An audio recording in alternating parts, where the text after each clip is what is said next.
Voilà. Rappelez-vous que dans la vidéo précédente, on a traité le cas d'un pendule élastique où il y a deux ressorts en parallèle.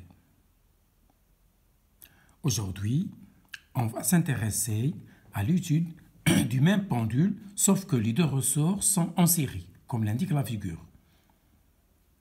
Le premier est de raideur K1, le deuxième, sa raideur est K2. Ils sont liés au point M.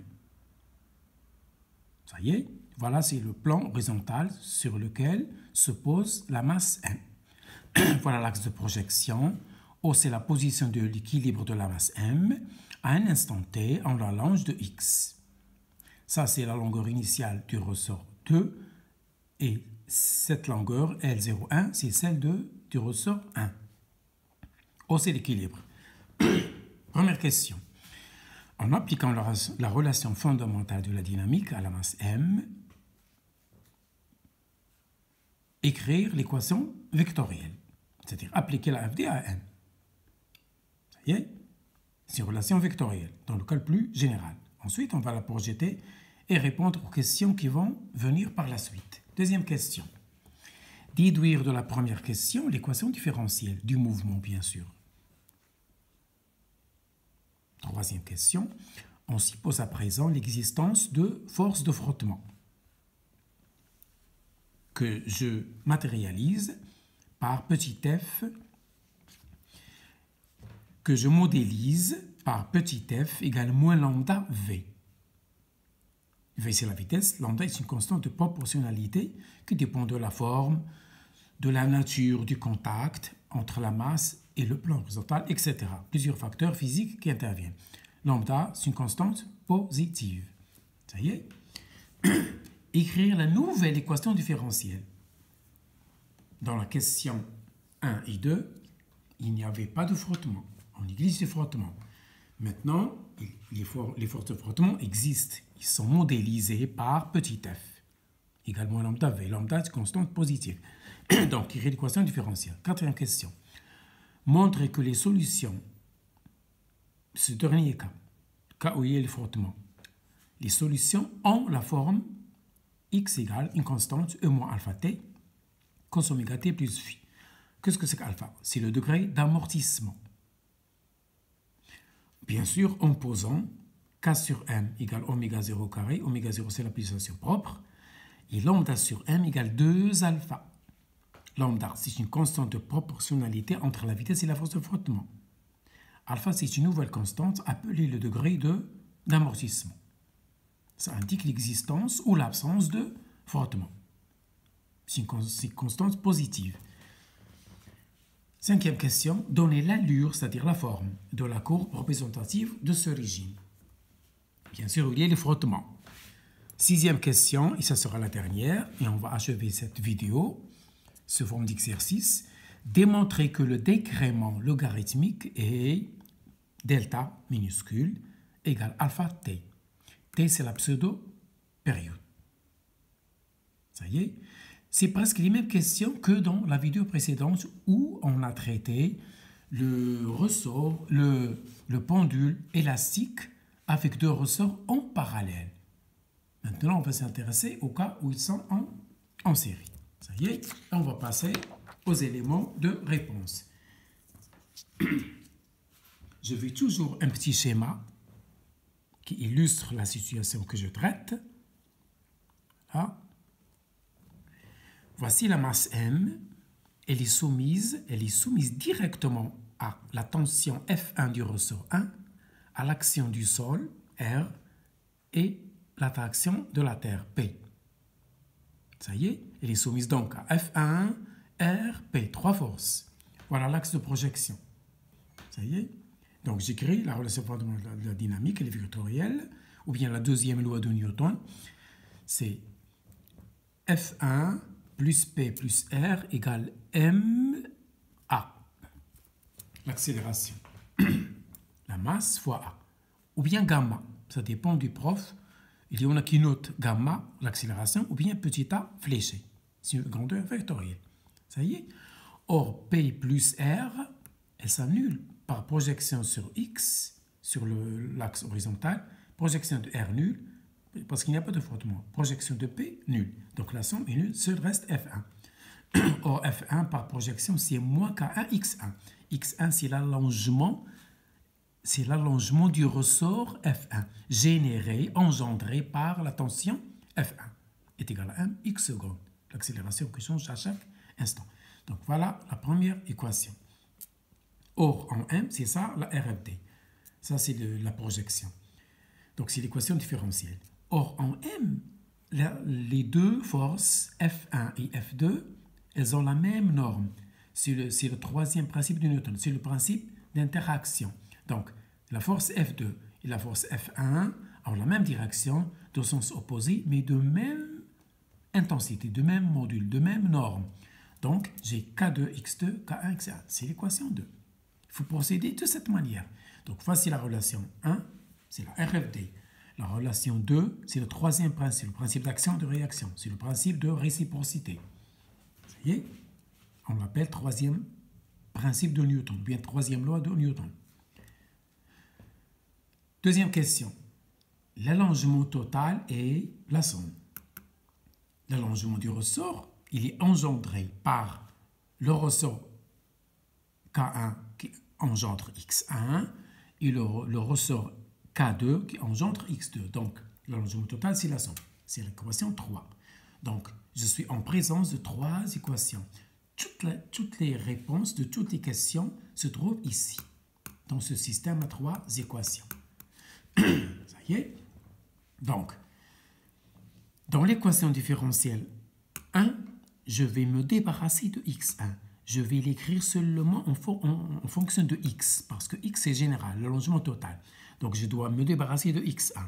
Donc, je vais tirer X1 de l'équation 3. Donc, X1 égale X moins X2, d'après 3. Ça y est. Et je vais exprimer X2 en fonction de X1. C'est l'équation 2. X2 égale K1, K2, X1.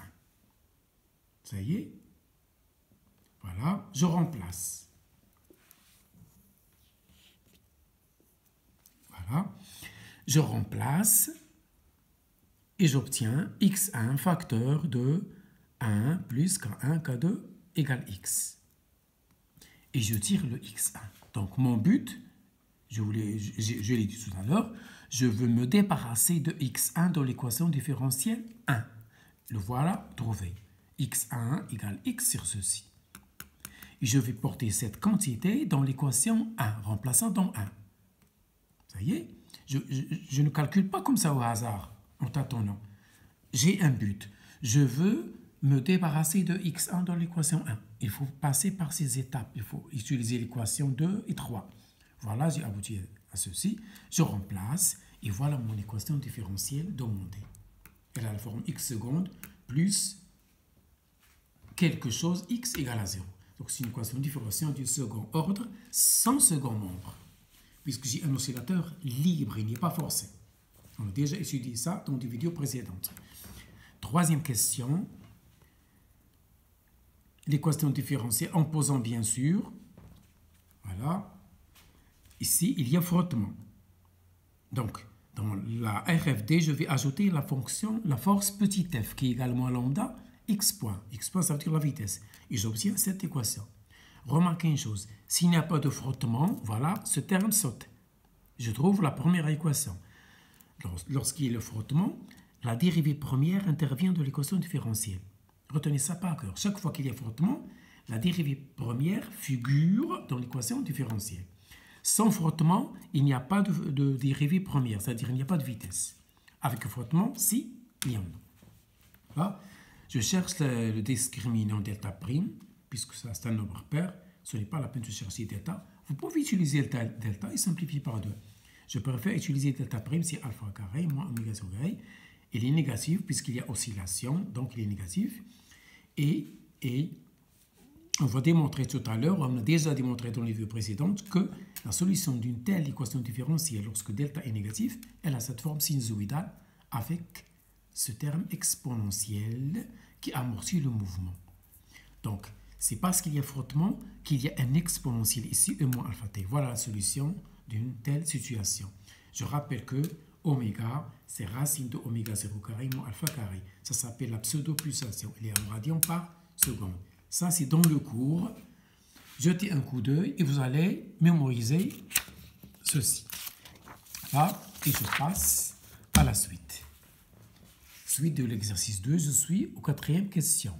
Donc, on a vu que delta prime, c'est alpha carré moins oméga 0 négatif. C'est un régime pseudo-périodique. Voilà. Ça, c'est un petit rappel.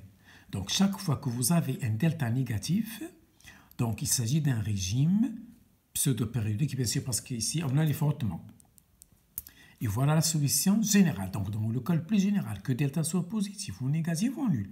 Voilà la solution d'une équation différentielle du second degré. Ça, c'est le cas le plus général. C'est une combinaison linéaire des deux termes. A1E R1T plus A2E R2T. Il n'y a pas de moins. R1T, R2T. R1, R2, ce sont les solutions de l'équation caractéristique. Ça, c'est dans le cours. Voici R1, voici R2. Ce sont deux nombres complexes conjugués. Le oméga, c'est cette racine. Ça, c'est la pulsation propre. Ça, c'est la pulsation, c'est la pseudo-pulsation.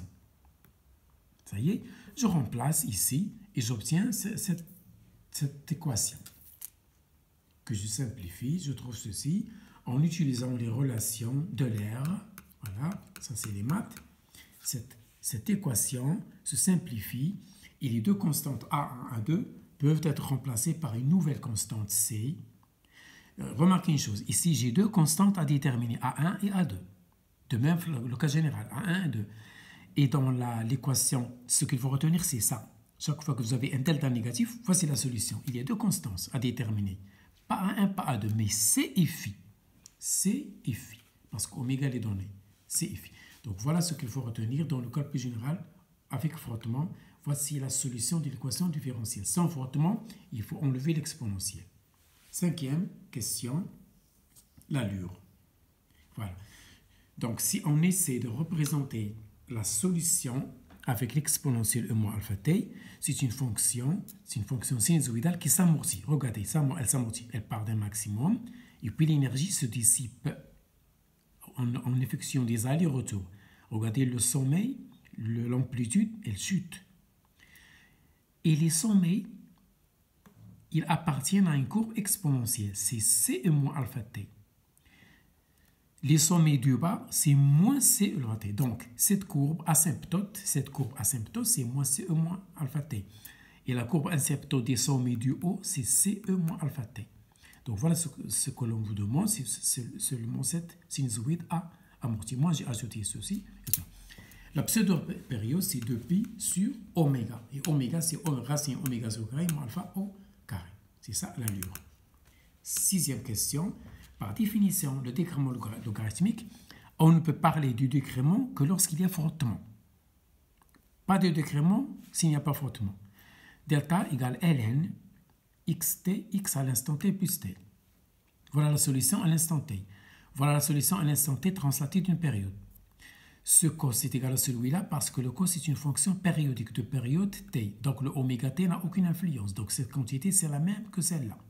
En faisant le rapport, je dis depuis que delta égale alpha t, c'est le décrément logarithmique. Voilà.